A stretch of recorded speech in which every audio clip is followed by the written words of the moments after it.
My goal in life, besides finding the right woman for myself, is to figure out as best I can the truth about religion. After many years of reading and reflecting and debating people, I have come to the conclusion that number one, Christianity is provably false. And number two, that the existence of God, a more sensible God than the Christian one, is the probable truth. I am a non-Christian theist. I've written a book called Confronting Believers. Pretty much everything I have to say about religion is in there, but I still look for opportunities to express and test my conclusions. In the fall of 2007, Hank Hanegraaff, who has been the Bible answer man on the radio for the past 20 years, made an appearance at a local church. I approached him afterwards, and he agreed, once his schedule allowed, to sit down with me and discuss my top 10 objections to Christianity. Hank is a conservative Christian and does believe in biblical inerrancy, but he's not an extremist or one of those overwrought preachers we see on TV. In fact, on a regular basis, he speaks out against these very people and their skewed versions of Christianity. Hank is a very smart and articulate man. He has been referred to as one of the foremost Christian apologists of our time. He makes very well thought out and seemingly rational arguments for Christianity. My goal was to point out what is wrong with his arguments. Here's an excerpt from one of Hank's radio programs. I'm the second man that he refers to. These are extremely interesting events. When I got done speaking and answering questions and I started autographing, one man walked up and he immediately said I was a false prophet and I was going to go straight to hell. And the reason he gave was that I taught that we are saved by God's grace through faith in Jesus Christ alone. And he said prior to the Reformation, no one ever taught such a thing. Not only that, he said you're saved through the Roman Catholic Church and through the Roman Catholic Church alone. If you're not part of the Roman Catholic Church, you are a false prophet and you're going to go to hell. Well, that was my first encounter. I also encountered a man who was very sincere, an unbeliever, who is a man who believes that there are many reasons why he cannot accept the historic Christian faith, but is open to reason. And of course, that's what we're looking for, people that are sincerely open to reason.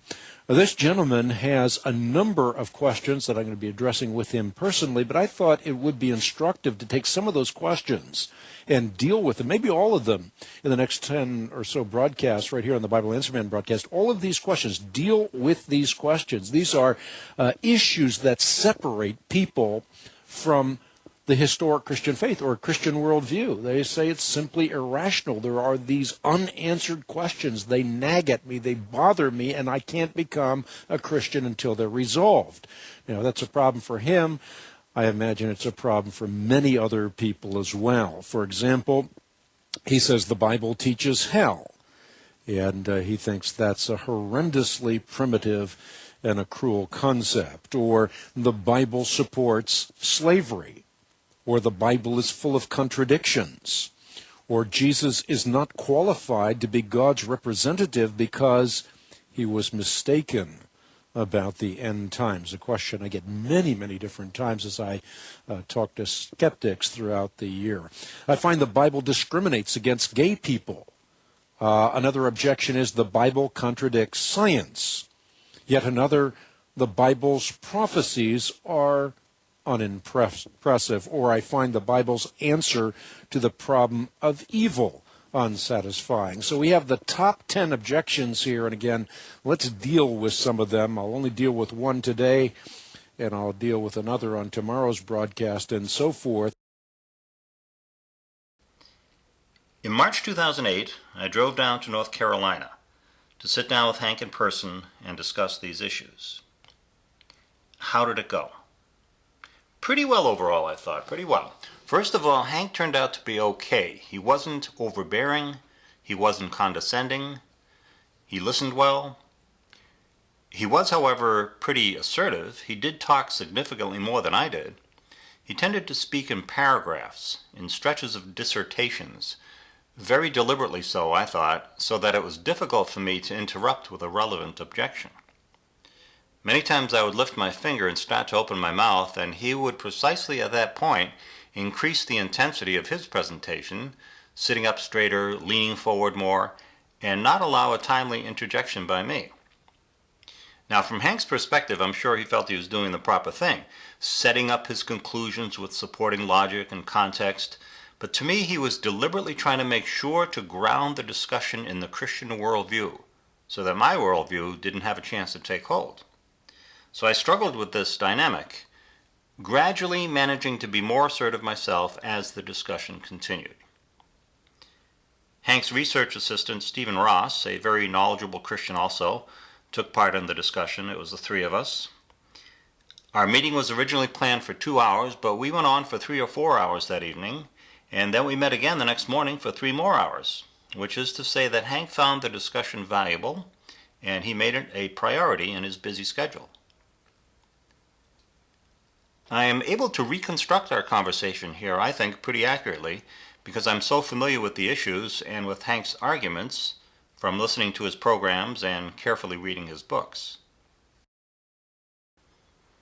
Okay, first topic, my objection to Christianity number 10, the problem of evil, or more specifically, the nature of the biblical God as presented in the book of Job. Towards the end of the book, Job is trying to find out from God why all these horrible tragedies have happened to him. And God essentially says, "Who are you to question me? You're just a puny human." My contention is that this can't be the real God, so unkind and mean-spirited, after what he just put Job through. There is no hint of apology or compassion in the biblical God's attitude. Hank responded expansively that this is Hebrew poetry. It's written as anthropomorphic poetry so that we can relate to it. There are many different writers in the Bible who wrote with different voices and perspectives. The point is that there is a great chasm between us and God and our levels of understanding. Job cannot understand God, yet he decides to trust God. I responded, yeah, I don't disagree that is roughly the point of the book. I disagree with the mean-spirited nature of the God presented. Whether it's poetry or whatever type of literature it is, that, an unkind God, is the nature of the biblical God presented. Steve chimed in that it was written for the reader and that it is not a literal transcript of God talking. Yeah, but so what, literal transcript or not? That is the nature of the God presented. And God, if he is the God of love, shouldn't be talking so uncompassionately to Job, a man who did not deserve such treatment. So that was my objection number 10. Now, along the way, through my 10 objections to Christianity, I'm going to point out a number of tricks Christians use when defending the Bible. A big one has already shown up. Christians have a strong tendency to keep gravitating to and explaining the main point of a passage in order to avoid discussing the actual point in question. Here, Hank kept explaining the main point of the book of Job, the chasm between our level of understanding and God's, and avoided dealing with the mean-spirited nature of the way God talks to Job, which was the real issue at hand. My objection number 9 is prophecy. Many Christians find fulfilled prophecy a great convincer for the truth of Christianity. I find the prophecies to be either unimpressive or demonstrably phony. Stuff is just picked out and connections deliberately drawn. They're not miraculous fulfillments. We talked about 2 major ones. The Bethlehem prophecy, which cannot be referring to Jesus because Jesus had nothing to do with the Assyrians like this Messiah was supposed to. And the virgin birth prophecy, which cannot be referring to Jesus because this Messiah was supposed to be a sign unto King Ahaz. And King Ahaz had been dead 700 years before Jesus was even born, so Jesus couldn't have been a sign unto him. Hank admitted that Christians often make too much of some prophecies, and that the virgin birth prophecy was indeed already fulfilled back in the Old Testament by another person. He said that a more valid way to read these texts is to recognize in them types, with Jesus being the ultimate fulfillment of these earlier Messiah types, so that there is still an overall divine pattern to it. I responded that under such loose rules of the game, designating characters or events as types, selectively mixing and matching elements, prophecy loses its impressiveness. It is fatally weakened. The very basis of what is supposed to be impressive about prophecy, its supernatural nature in that it could not have been foreseen without divine inspiration, is subverted. I presented an analogy to Hank. If some other religion had sacred scripture which had predicted a leader of the United States, a tall man with a beard, who came from Massachusetts, would be killed while in office, would you be impressed if I claimed both Lincoln and Kennedy were miraculous fulfillments? No, because Abraham Lincoln did not come from Massachusetts, and John F. Kennedy did not have a beard. And then, besides ignoring these non-matching elements, to claim them as prophecy fulfillments as types amounts to just picking out a common theme and arbitrarily claiming there is a divine pattern to it. Hank agreed that he would not be convinced by such a prophecy in some other religion's scripture, but he was not willing to concede that key biblical prophecies are cut from the very same fabric. I asked him what biblical prophecy impresses him. He said Jesus' prediction that the temple would be destroyed within the lifetime of the people standing in front of him. Myself, I'm not impressed with it. First of all, though the destruction of the temple is historical fact, the claim that Jesus predicted it is just the claim of New Testament writers with a religious agenda. It could easily have been written after the fact. As a liberal minister once said to me, yeah, well, we could have written it that way too if we wanted to, couldn't we? Or it could have been just a good guess on Jesus' part, given that the Romans and Jews were always at odds, and destroying the temple is a likely thing for the Romans to do. Not to mention the fact that, in general, wrong guesses, stuff that did not come true on Jesus' or any prophet's part, are easily simply weeded out beforehand and not included in Scripture. I also pointed out that Jesus was wrong in predicting that not one stone will be left upon another. Literally, the Wailing Wall still exists in Jerusalem today. And spiritually, Jewish worship at the wall is very much alive today, not utterly destroyed. More on this temple prophecy later when we discuss Jesus and end times. It's a key issue in Hank's latest book, The Apocalypse Code. My reason number 8 for rejecting Christianity is that the Bible contradicts science. Liberal Christians have no problem with scientific errors in the Bible. They don't regard the Bible as a textbook on science. They expect biblical writers to write from a pre-scientific worldview. But I do have a problem with scientific errors in the Bible because good spirituality must be grounded in honesty. And if writers are claiming all sorts of erroneous things as fact, particularly if they go so far as to depict these claims as coming directly from the mouth of God, then they are not honest people. People who talk as though they know when they don't are not to be trusted. And that includes Jesus. No man who thinks mental illness is caused by demons which can be commanded out and cast into pigs, which are then gratuitously run off a cliff to kill them, can be a man who represents God. Only a person who has a good grasp of reality has a good grasp of spirituality. I started with Hank by trying to establish what should be reasonable expectations for scientific accuracy. I told him that Jesus calling the mustard seed the smallest of all seeds, even though it's not, is okay with me. He could have meant the smallest of all seeds that you people are familiar with. Various biblical claims about the physical world don't have to be strictly technically correct. But you have to draw the line somewhere. I asked Hank if, hypothetically, the biblical God used the expression, "Don't stick your heads in the sand like ostriches do," when that's not really what they do, if that would bother him. He said, no, it's just a figure of speech, a common metaphor. Hank even had no problem with the Bible referring to the pillars of the earth.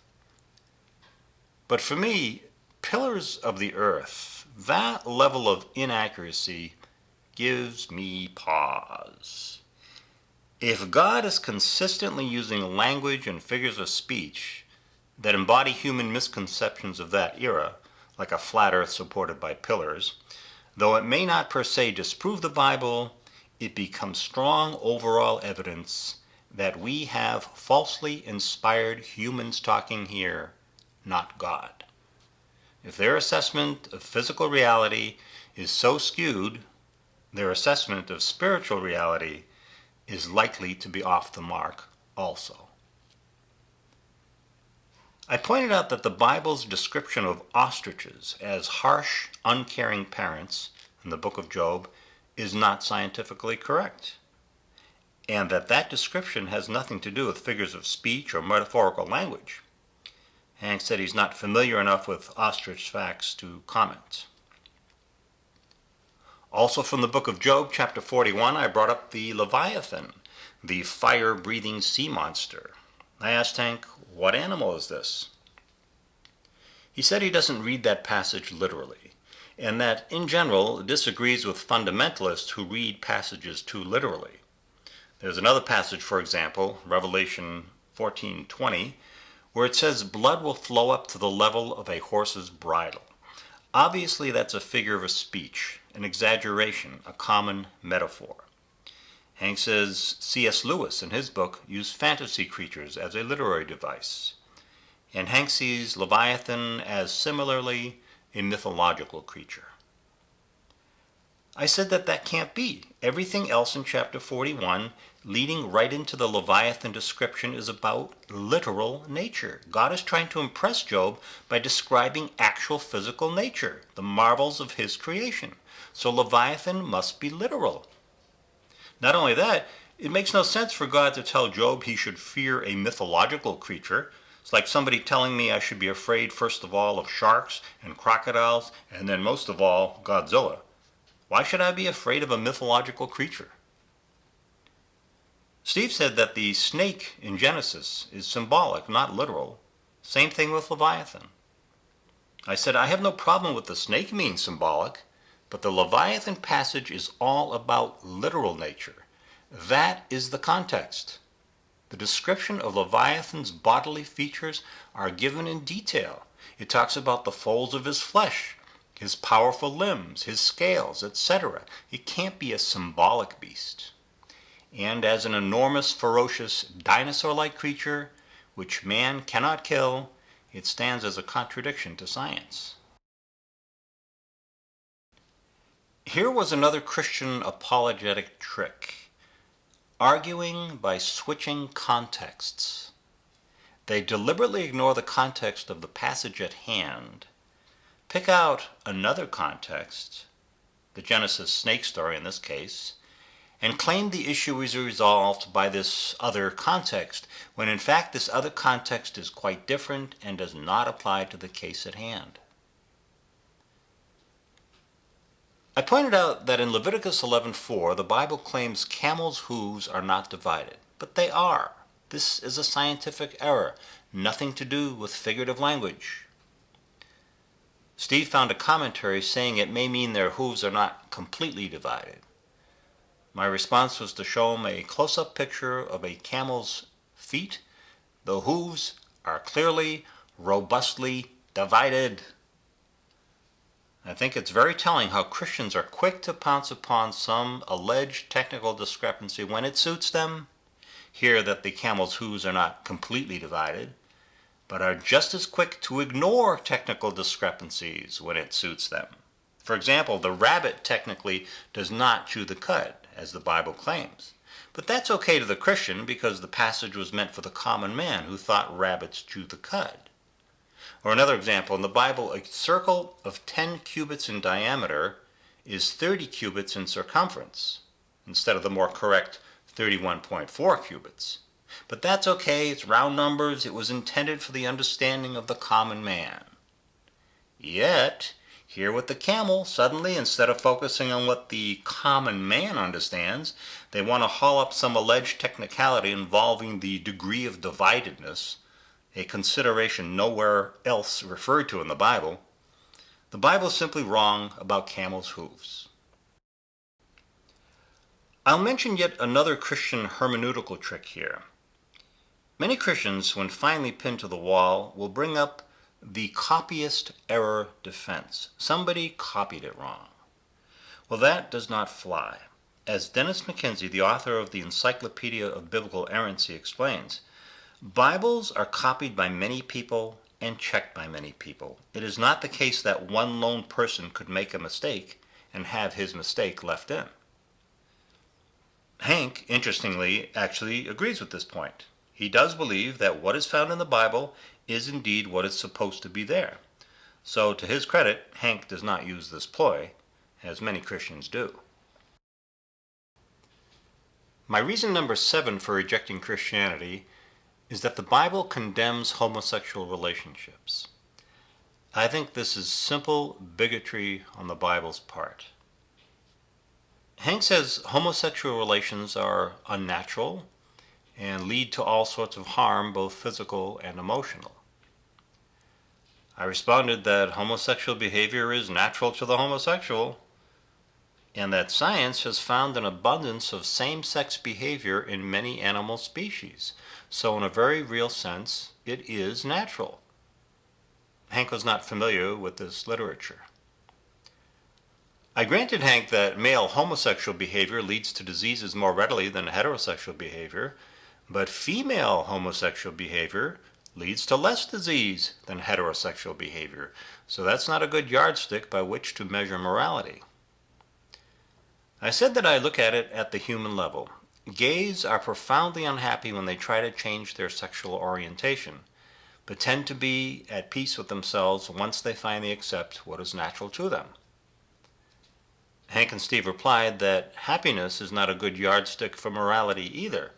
Killers are happy killing, pedophiles are happy molesting. I said I'm talking about average nice people, not psychopaths.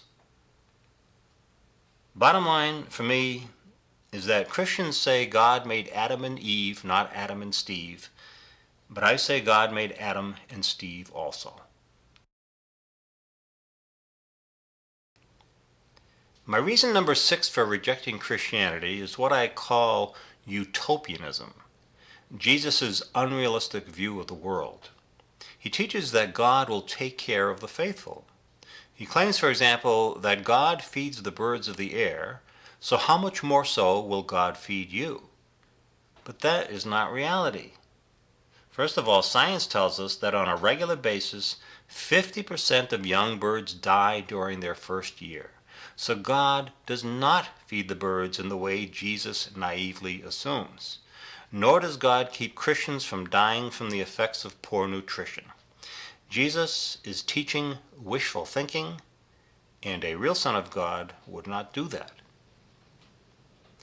Matthew 21:19-21. And seeing a fig tree by the road, he came to it and found nothing on it but leaves, and said to it, Let no fruit grow on you ever again. Immediately the fig tree withered away. And when the disciples saw it, they marveled, saying, How did the fig tree wither away so soon? So Jesus answered and said to them, Assuredly I say to you, if you have faith and do not doubt, you will not only do what was done to the fig tree, but also if you say to this mountain, Be removed and be cast into the sea, it will be done. And whatever things you ask in prayer, believing, you will receive. I said to Hank that this claim of Jesus's is false. Hank responded with roughly the same answer he gave at the church in Massachusetts when the same topic came up about prayers being answered. I taped his presentation there, so I have his exact words. He said, "The whole idea is subsumed by the notion that we have to have faith in God.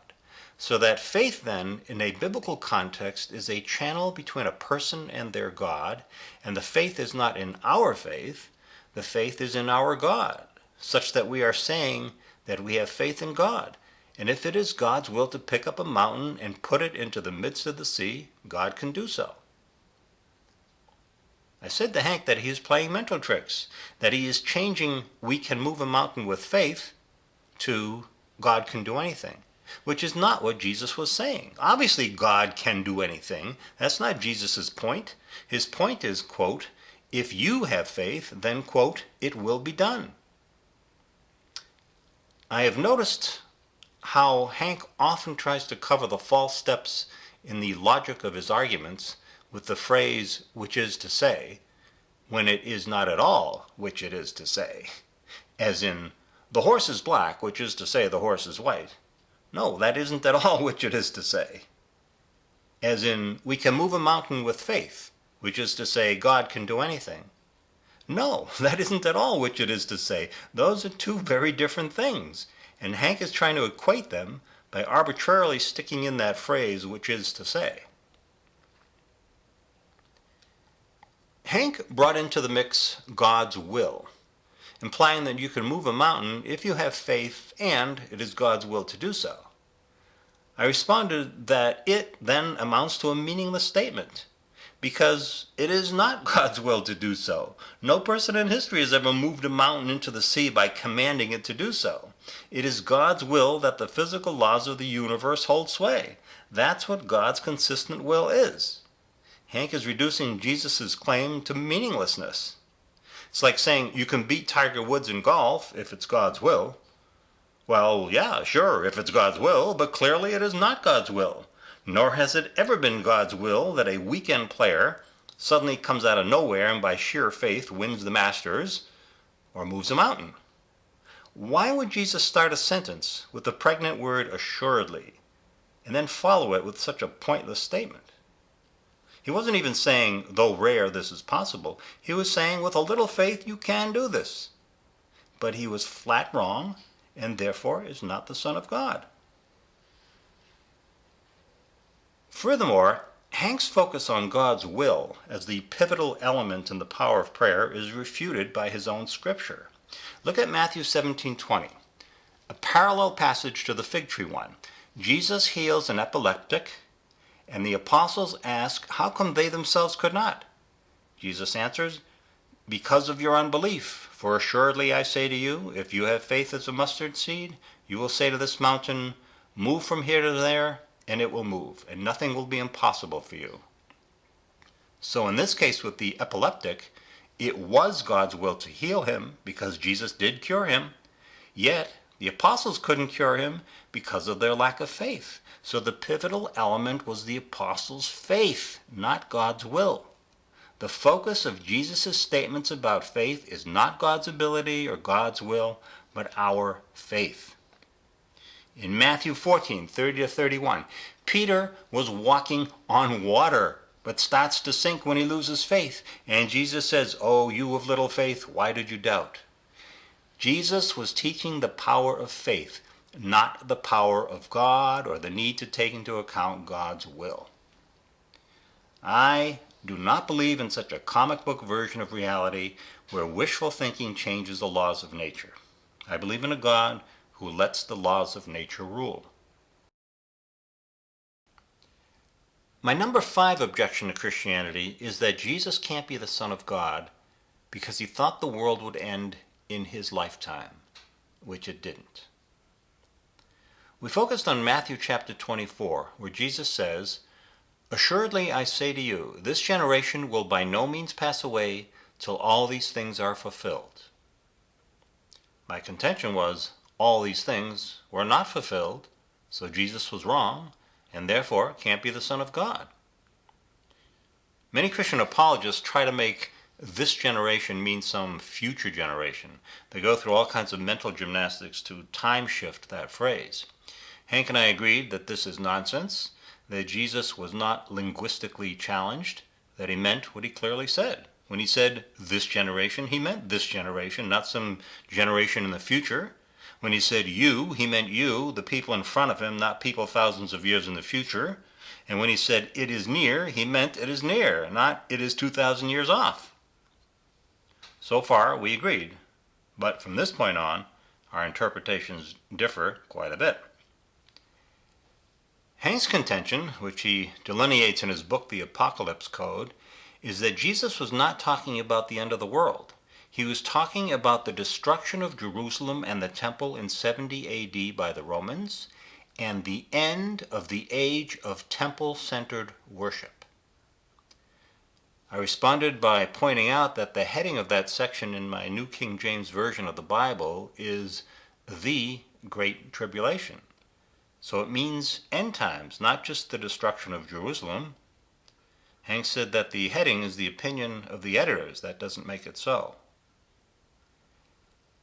Hank made the same case that he did on his radio program several months earlier when he mentioned me and my objections. But he went on to say, and also because Jesus was mistaken about the end times. And this is a very common canard. Many modern skeptics, including scholars such as Bertrand Russell and Albert Schweitzer, believe Jesus to be a false prophet because he predicted his coming on clouds within the lifetime of his disciples. In fact, Bart Ehrman, he is the chair of the Religious Studies Department at the University of North Carolina, Chapel Hill, has written the same thing. Jesus believed that he would return again within his own lifetime. He did not. Therefore, he was a false prophet. Well, did Jesus have the second coming in mind, or does coming on clouds have a different meaning? That's the essence of the question here. Remember, in the Olivet Discourse, he says, you will see the Son of Man coming on clouds with power and great glory. And he says, I tell you the truth, this generation will certainly not pass away until all these things have been fulfilled. Like the Old Testament prophets, then, Jesus employs the symbolism of clouds to warn his hearers that as judgment fell on Egypt, so too judgment would soon befall Jerusalem. So again, you have to be tethered to the pillar and post of Scripture. Coming on clouds is a common Old Testament metaphor. It's used with respect to judgment on Old Testament cities. Jesus now, the heir to the linguistic riches of the Old Testament prophets, takes the metaphor and applies it to judgment that will soon befall Jerusalem. In our conversation, my response was to say that a Messiah who talks in the same language for a tribulation and the tribulation, without making it clear which he is referring to, is not to be trusted. And that was as far as I could take the argument in our discussion. However, subsequently, I restudied the context and also had the chance to read Hank's Apocalypse Code, and I think Hank's case does not hold water. If you read the whole of Matthew chapter 24 carefully, it is clear that Jesus is talking about both a great tribulation and the end, the second to follow soon after the first. In verse 29, Jesus says, immediately after the tribulation of those days, I repeat, immediately after the tribulation of those days, the sun will be darkened, and the moon will not give its light. The stars will fall from heaven, and the powers of the heavens will be shaken. Then the sign of the Son of Man will appear in heaven, and then all the tribes of the earth will mourn, and they will see the Son of Man coming on the clouds of heaven with power and great glory. And he will send his angels with a great sound of a trumpet, and they will gather his elect from the four winds, from one end of heaven to the other. Did this happen in 70 A.D.? No. That's the end of the world. That's the great judgment. The elect gathered from one end of heaven to the other. The stars falling to the earth. That's not just the destruction of Jerusalem. That's a metaphor for cosmic destruction, the end of the world. And if similar metaphors were used before in the Old Testament and the world did not end, what that means is that they were wrong back then also. and that the writers who spoke in such hyperbolic terms were lying blowhards. Not only that, but if you compare Jesus' words here with those of those Old Testament passages, Isaiah 13, 9, 10, Ezekiel 33, Joel 2, 1-2, Jesus' words show a much greater finality and a more encompassing judgment than those Old Testament passages. Jesus' language here is more than what Hank claims in his book on page 83, that Jesus was using, quote, final consumption language to characterize a near future event. I say he was using final consumption language to characterize a final consumption, which did not occur. Did Jesus come with power and glory in 70 A.D.? No. Was he exalted in 70 A.D.? No. The Romans destroyed Jerusalem. They didn't experience any power and glory of Jesus at that point. Then in verses 37 to 42, Jesus compares that tribulation time to the flood. In other words, worldwide destruction, not just Jerusalem. I mean, come on, this is the famous rapture passage. How many Christians will agree that the rapture already happened back in 70 A.D.? I think Hank's case, though clever, is without merit. He is just willfully ignoring key verses. In Hank's presentation to me, yet another Christian ploy came up. When arguing for an interpretation that is not really justified by the text, Christians claim, well, it may not be explicitly stated, it may not be clear to us in our culture today, but the people back then would have known that that's what was meant. They would have known in this case, for example, that the end of the age meant end of the age of temple-centered worship. My response is, I don't think so. But even if it were so, what that would mean is that Jesus did not have a broad enough perspective to see beyond his own culture and realize that other cultures, other eras, need to have the point made more explicitly. If Jesus was that provincial, then that fact alone disqualifies him as the Son of God. My reason number 4 for rejecting Christianity is theology. I argue that the atonement, Jesus redeeming us from Adam's sin, is irrational. The fourth reason why this gentleman says that he is not a believer, and why a lot of other people say they're not believers, is he finds the idea of humankind being tainted by one man's sin and then redeemed by another man, Jesus Christ, irrational. This is not just wrong in his view, it is irrational. And to that I would respond, if one does not like being represented by the first man, Adam, because the idea of representation appears unfair, then perhaps that same person, in the interest of fairness, does not want to be represented by the second man, Jesus Christ. Right, exactly. I don't want to be represented by either, nor should I be. We are all responsible for our own behavior. And this third-party guilt and third-party redemption is an artificial religious construct. I do not believe in inherited guilt. Your own scripture, Deuteronomy 24:16, Ezekiel 18:19-20, says a man is not to be punished for the sin of his father. And yet, a huge part of your theology, the atonement, is based on this cockeyed concept of inherited guilt.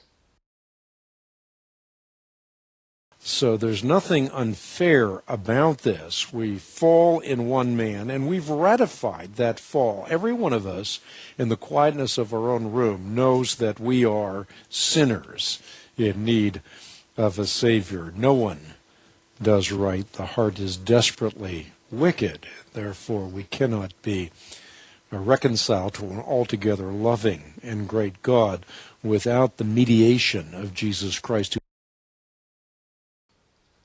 Where do I begin? There's so much wrong with what you just said, Hank. First of all, maybe your heart is desperately wicked, but mine is not, and neither are the hearts of my friends. Secondly, you refer to God as altogether loving. What planet do you live on? On my planet, people suffer unfairly from diseases, droughts, earthquakes, tsunamis, tornadoes. Altogether loving is not an accurate description of God. And thirdly, while I agree that man tends to be sinful, if a man murders somebody, that doesn't make a son of his who wasn't even alive at the time equally guilty of that sin. You cannot attribute one man's specific sin to another. One sin does not ratify another. Every sin is different, and the degree of sin makes a big difference. You can't just lump all sins together any more than you can lump all men together. A religious leader sacrificing his life in an effort to get mankind to sin less may be a reasonable idea. But a man claimed to represent all men, sacrificing his life to erase the debt for the sin of all men on some sort of cosmic balance sheet is constructed nonsense. Besides, if Jesus' death in principle reconciled man with God, how is it that in reality man is still behaving pretty much as he always has been? In our discussion, Hank said that Jesus gave us the gift of paying the penalty for our sin. I responded by saying that guilt can't be paid off by somebody else. Maybe a financial debt can be paid off by a generous third party, but not guilt. If I punch somebody in the nose for no good reason, I myself need to apologize. Jesus can't step in and apologize for me. That wouldn't be justice. That would be subverting the very basis of morality, responsibility for one's actions. Steve said that what saves us is loving God, accepting Jesus on his terms. I said, well, that means I'm going to hell for sure because I very consciously don't accept Jesus on his terms and I don't love your Christian God. I argued that the real God cares about how we behave, not what we believe. I do not see God as this big cosmic ego demanding worship and submission.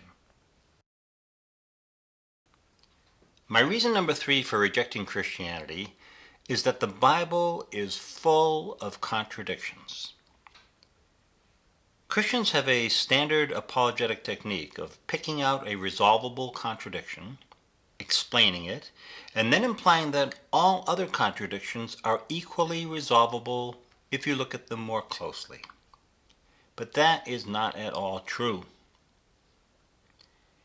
Hank on his radio program discussed the issue of who discovered the empty tomb. Mary Magdalene by one account, or Mary and others by the other accounts. Hank claimed that since the one account did not specify that only Mary was there, that does not preclude others being there also. They just didn't happen to be mentioned by that one writer. So according to Hank, this is not a real contradiction. I think it is a contradiction, but I admit that it is not an indisputable, airtight one. Now, Hank in his book, The Bible Answer Book 1, page 198, clearly concedes, quote, if John had stipulated that Mary Magdalene was the only female to discover the empty tomb, while the other Gospels claim that more than one woman was involved, we would be faced with an obvious contradiction, unquote. So, in our discussion, keeping in mind that line of reasoning, I pointed out that in 1 Kings 15:5, David is claimed to have committed only one sin all the days of his life, the Bathsheba incident, yet he clearly committed another one in taking a census against God's will, 2 Samuel 24:10. Is this not an indisputable contradiction? Hank responded that the writers clearly knew of and wrote about David's other sins, and that the writers were not stupid. I said something to the effect that, well, maybe they were stupid, and I waited for the conclusion of his explanation, but it never came. Best I can figure it, his reasoning was that the writers knew of David's other sins, they weren't stupid, they wouldn't contradict themselves so blatantly, and therefore the David's only sin passage, in effect, doesn't exist and we can ignore it. But it does exist, and the contradiction stands. By the very same standards Hank agreed to in his book, the concept of only is specified here. This is a contradiction. At one point, Hank said that we have to give writers the benefit of the doubt, otherwise their writing would die the death of 1,000 qualifications. First of all, it's not an issue of any missing qualification here. It's just a flat contradiction. What possible qualification would make this not a contradiction? And secondly, in general, you can't argue some qualification or explanation was left out due to space limitations when whole books in the Old Testament are virtually repeated and long, tedious lists of totally irrelevant people are frequently given. If the Bible were a sane enterprise or piece of literature, it would have been edited properly. Irrelevant stuff excluded, and simple but important qualifications included. I brought up the Leviathan again, the great sea monster who has no fear of man, Job 41:9, despite the claim in Genesis 9:2 that every beast shall fear man. Hank had no answer at the time to this contradiction. He said he'd research it. I brought up the list of Zerubbabel's 7 sons, totaling 5. That's in 1 Chronicles 3:19-20. Here I was in for a surprise. My New King James Version of the Bible has at the end of the list of 7 the phrase 5 in all, an obvious contradiction. But Hank's New International Version has in the middle of the sentence, between the first 2 and the remaining 5 names, the phrase, and there were 5 others. I had never happened to look at the NIV translation of that sentence, and to my chagrin, this translation, if legit, would resolve the contradiction. I expressed my distrust of the NIV, knowing that the NIV frequently takes liberties with the original in order to make sense of passages or in order to hide embarrassing concepts. Like Jeremiah 51:37, they replace dragons with jackals, since they know modern people do not believe in dragons. Or Matthew 19:12, they change made themselves eunuchs to the softer have renounced marriage. Or Leviticus 19:20, they change she shall be scourged to the softer there must be due punishment. Or John 2:4, they change Jesus' rudeness to his mother from woman, what have I to do with thee, to dear woman, why do you involve me, etc., etc. But if the NIV translation of that list of sons is legitimate, that would resolve the contradiction. Upon further inspection, I am now convinced it is not a legitimate translation. All my other 15 or so versions of the Bible have the number 5 at the end of the sentence. The NIV is the only one I have that has it in the middle of the sentence. Not only that, but even in the NIV itself, each of the very next 3 verses of lists of sons has the number total at the end of the sentence. The Zerubbabel one is the only one where the number is stuck in the middle in order to cover up this blatant contradiction. Lastly, I brought up the claim in 2 Chronicles 13:17 that in a single battle, 500,000 Hebrew soldiers were killed. That's more than the total number of U.S. soldiers killed in World War II, a 4-year modern war. Hank had no answer to this one, saying he would research it. He said he hasn't looked at this one in particular, but he has looked at many other number problems, and that invariably there is a viable solution, said Hank with assurance. Well, not this one, Hank. There is no resolution to this contradiction. Any alleged book of God that is not consistent with itself or consistent with reality cannot be genuine. My reason number 2 for rejecting Christianity is the immorality of the Bible. Obviously, a book of God should teach good morality. The Bible teaches bad morality. I started with a little-known proverb of the Bible which recommends getting drunk to forget your miseries. Proverbs 31:6-7. Give strong drink to him who is perishing, and wine to those who are bitter at heart. Let him drink and forget his poverty, and remember his misery no more. Norman Geisler defends this by claiming it's referring to alcohol for medicinal purposes. No, it isn't. It refers to those, quote, bitter at heart.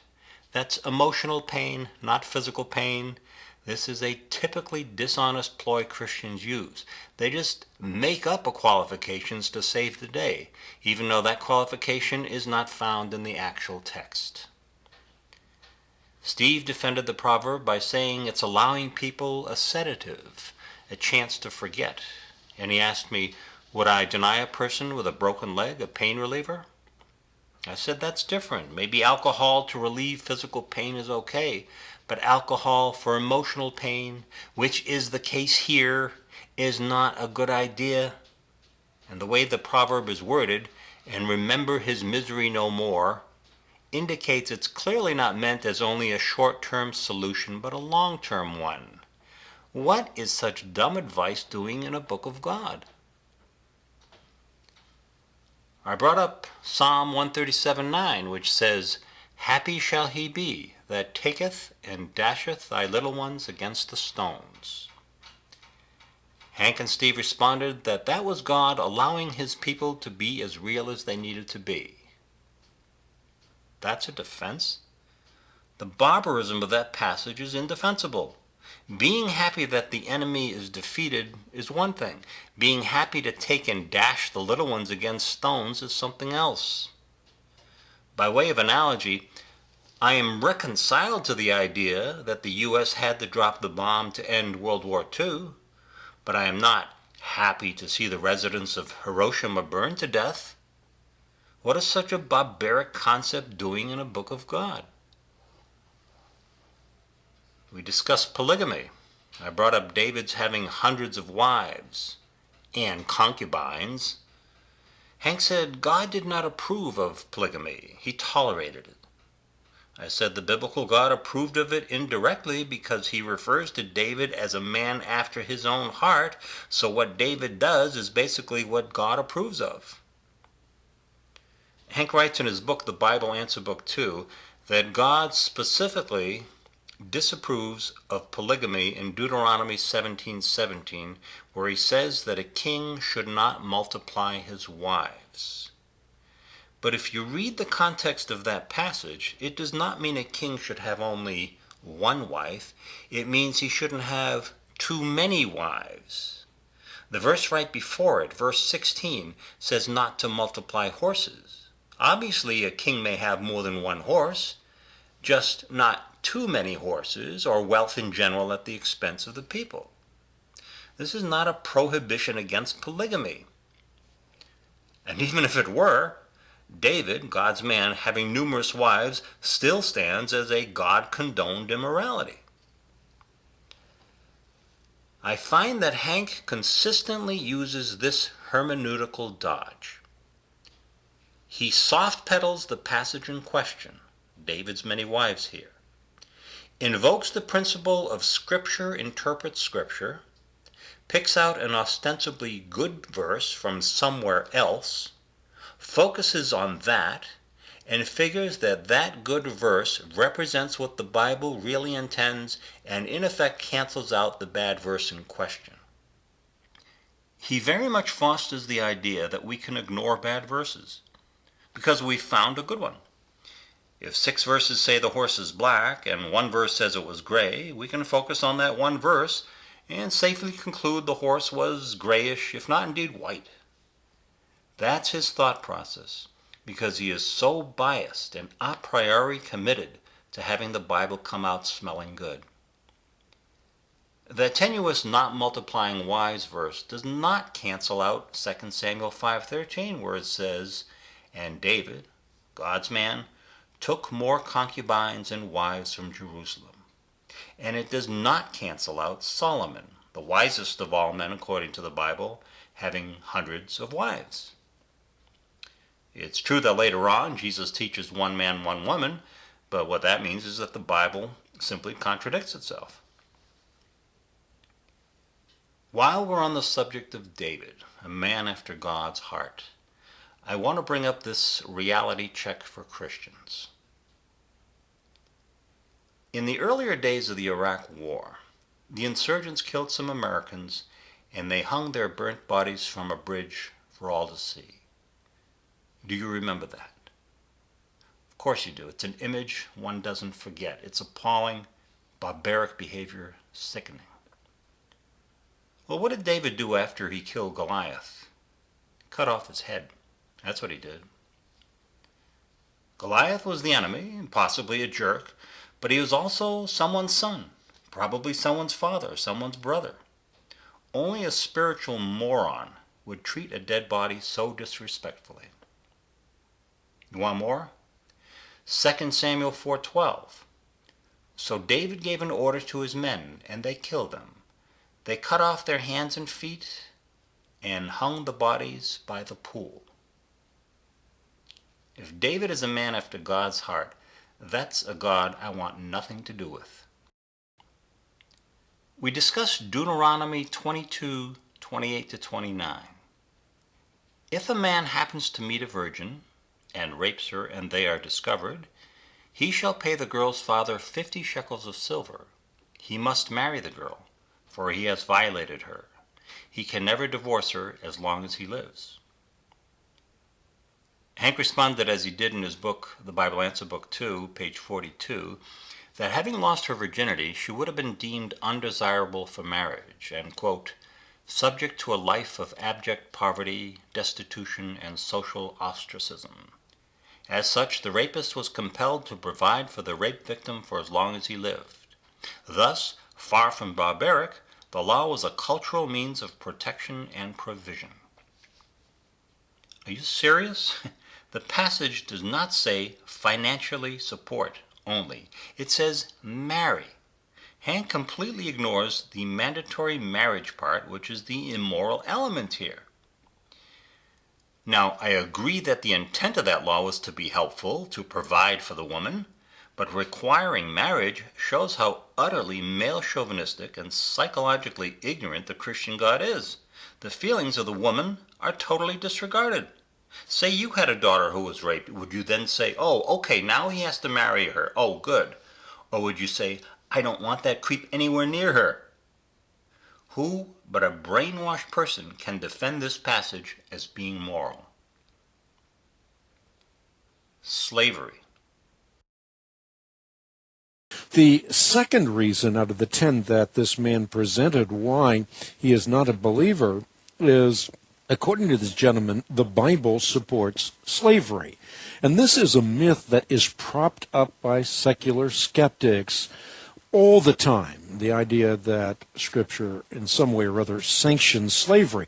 But nothing could be farther from the truth. Nothing could be farther from the truth. It really bothers me when Hank says that, which he does frequently. He's trying to whitewash away a legitimate issue by that mere assertion. I'm saying it looks like a duck, walks like a duck, and quacks like a duck, so I think it's a duck. Hank is saying, oh no, nothing could be farther from the truth. It's an airplane.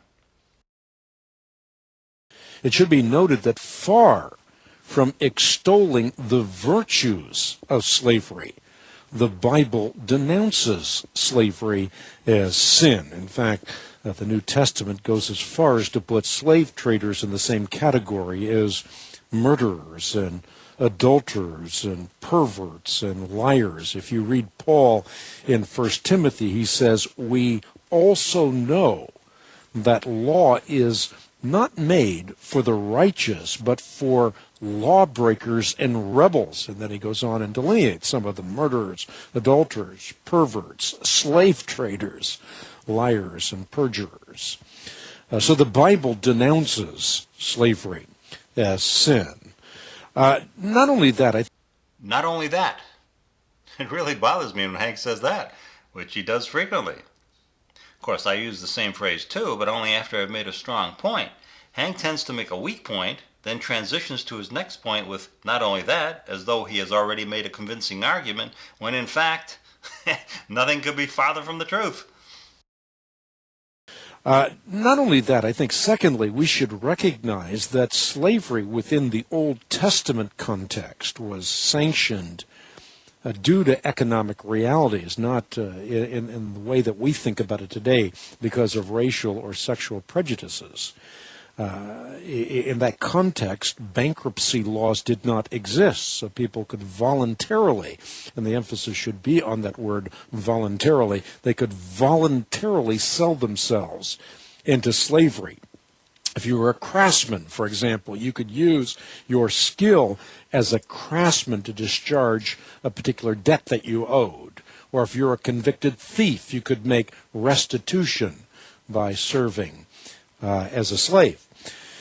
And then one other point that I think should be made in this regard is that the Bible as a whole recognizes the reality of slavery, but it never promotes the practice of slavery. Yes, it does, Hank. You're just willfully ignoring Leviticus 25, 44 to 46, where it says, "And as for your male and female slaves, whom you may have from the nations that are around you, from them you may buy male and female slaves. Moreover, you may buy the children of the strangers who sojourn among you, and they shall become your property. And you may take them as an inheritance for your children after you, to inherit them as a possession. They shall be your permanent slaves." So far from promoting slavery, the Bible denounces slavery. So again, this is a myth that is propped up by those that do not read the Bible, and unfortunately people unwittingly buy into the myth. There's no other way to say it, Hank. You're lying. You're just plain lying. Now, in our conversation, I started by citing Paul's statements that slaves should obey their masters in everything, even the harsh masters, as though you are serving Christ. Hank immediately moved away from these statements and cited the 1 Timothy verse, where Paul includes slave traders in his list of sinners. I replied that the word used in that passage is more correctly translated men stealers rather than slave traders, which means that that passage refers to kidnapping men to enslave them as a sin. It's not condemning the social institution of slavery and the legitimate buying and selling of slaves. Hank made several long arguments, all of which I think are off the point. That Old Testament slavery did not have to do with race, as in our own country's history. So it was based on ethnic group rather than race. It's still slavery. That surrounding nations at the time treated their slaves significantly more harshly. You don't justify bad behavior by pointing to worse behavior. That Christians were at the forefront in ending slavery in this country. Yeah, but that was Christians following the love your neighbor teaching, not Christians following the Bible's specific teachings on slavery. That Hank's own adopted kids are in a sense owned by him, but they are in a better situation now. Yeah, but you're comparing apples and oranges. Grown men should not be owned by other men. Then Steve brought up the idea of redemptive movement hermeneutics, that God accommodates man for the time being, but lays the seeds for proper morality so that ultimately man is moved towards good morality. I've heard that idea before under the label of progressive revelation.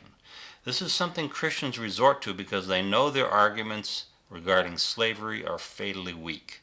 So they say God was against slavery all along, but man was just not ready to hear it, so God accommodated them for the time being.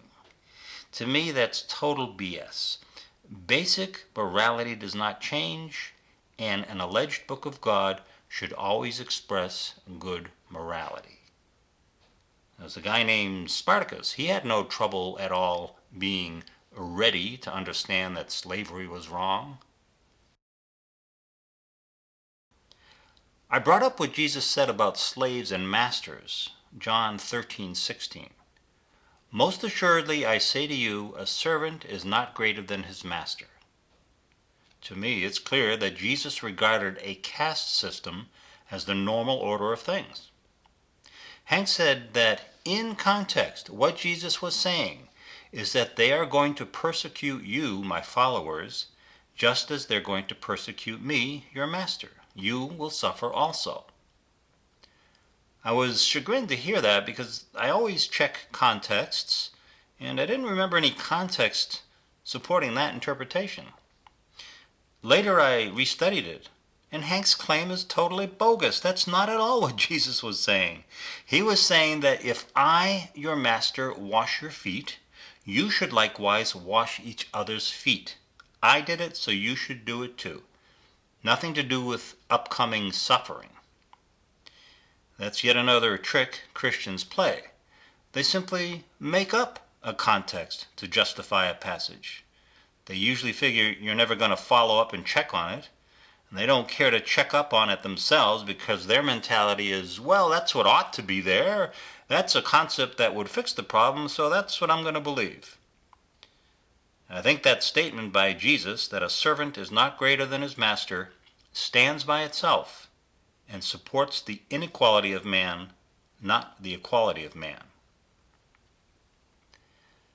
I brought up the passage that I think is definitive proof that the Bible regards slaves of intrinsically less worth than free men. Exodus 21:28-32. If a man owns an ox that is known to be dangerous and it kills somebody because it was not penned up, then it's the death penalty for that owner. But if it's a slave that's killed, then it's only a fine.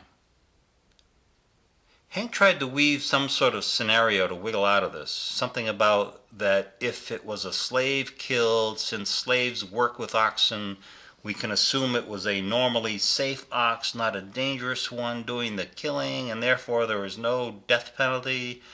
I don't know, his case made no sense. Read the passage yourself. It is very clear. There's the death penalty if a free man is killed by a dangerous ox, but only a fine if it's a slave killed. Finally, Hank made the case that slavery back then was more like indentured servitude, where people voluntarily become slaves in order to pay off a debt. Now, interestingly, I think this could be a valid argument, but only in the case of Hebrew slaves, who were supposed to be set free on the 7th year. But it's not a valid argument at all for non-Hebrew slaves. The whole point of Leviticus 25:44-46 was to not treat your Hebrew slaves as harshly as you treat your non-Hebrew slaves. Verse 46, but regarding your brethren, the children of Israel, you shall not rule over them with rigor. At one point, Hank tried to use the out that anyone could become a Jew. Yeah, well, so what? There will always be non-Jews, and slavery for them is immoral. So the big question is the Bible talking about indentured servitude or slavery? Servitude might be acceptable, but slavery, no. How can we distinguish between the two? How can we tell if we're talking about owning a person's labor versus owning the person himself? I would say the following 4 traits would qualify as good distinctions between servitude and slavery. If people are considered property, then it's slavery. If they can be owned permanently, then it's slavery. If they can be beaten, then it's slavery. If a master can retain ownership of their children, it's slavery. The Bible supports slavery under every one of these conditions. Leviticus 25:45-46. They shall become your property, and you may take them as an inheritance for your children after you, to inherit them as a possession. They shall be your permanent slaves. Exodus 21:6. His master shall pierce his ear with an awl, and he shall serve him forever. Exodus 21:21. If a man beats his male or female slave with a rod and the slave dies, As a direct result, he must be punished. But he is not to be punished if the slave gets up after a day or two, since the slave is his property. Luke 12:47, Jesus speaking. And that servant who knew his master's will and did not prepare himself or do according to his will shall be beaten with many stripes. Exodus 21:4, if his master has given him a wife, and she has borne him sons or daughters, the wife and her children shall be her master's, and he shall go out by himself. The Bible supports slavery. You can cherry pick a few passages and make a case that the Bible does not support slavery, but that is dishonest. You cannot ignore all the other passages that conclusively show the Bible does support slavery and is therefore an immoral book. Finally, my reason number one for rejecting Christianity: hell, a thoroughly unfair and cruel concept taught by Jesus. The first of these objections is the objection that is often raised with respect to eternal conscious torment in hell. Now, why do we as Christians believe in hell? I've outlined this in various places, including my book Resurrection and the Bible Answer Book, Volume 1. But the first reason I believe in hell's irrevocable reality is Christ communicated that hell was real. In fact, in the Sermon on the Mount alone, he explicitly warned his followers about the dangers of hell a half a dozen or more times. Secondly, I believe that the concept of choice demands that we believe in hell. Without hell, there's no choice. And without choice, heaven would not be heaven. Heaven would be hell. The righteous would inherit a counterfeit heaven, and the unrighteous would be incarcerated in heaven against their wills, which would be a torture worse than hell. And there's one other reason I should cite, and that is common sense dictates that there must be a hell. Without hell, the wrongs of Hitler's Holocaust are never going to be righted. Justice would be impugned if after slaughtering 6 million Jews, Hitler would merely die in the comforting arms of his mistress with no eternal consequences. So I believe in hell, first and foremost, because Christ taught there was a hell. Secondly, because choice demands there be a hell. And thirdly, because common sense dictates there is a hell. I thought Hank's three-part defense of hell was really weak. First, Jesus himself taught hell. Yeah, well, all the more reason to reject Jesus. Second, it's our free will choice. Yeah, but that's not the point. The point is the penalty given is horrendously unfair. Third, it's only common sense that there is some ultimate justice. Torment that never ends does not constitute justice. It constitutes cruelty. In our conversation, Hank emphasized that hell is our free will choice. If the Christian God accepted into heaven people who do not love him, it would be like a continuous rape, God forcing his love upon those who don't want it, and that would be worse than hell. I responded that I don't think that's the case at all. If you had the choice between burning forever in flames and hanging out with somebody you don't like, you'd still prefer the latter. I said to Hank, so you believe that my friend Larry the atheist, who has helped so many people in his life as an emergency physician, is going to burn in hell? That my sister, an agnostic who recently died of cancer, is right now in agony in hell, suffering more now and will forever than she did of her disease when she was alive? That I, a non-Christian theist, who most people consider a pretty decent guy, the person sitting right in front of you, is going to burn in hell forever? Hank responded that it's not for him to judge.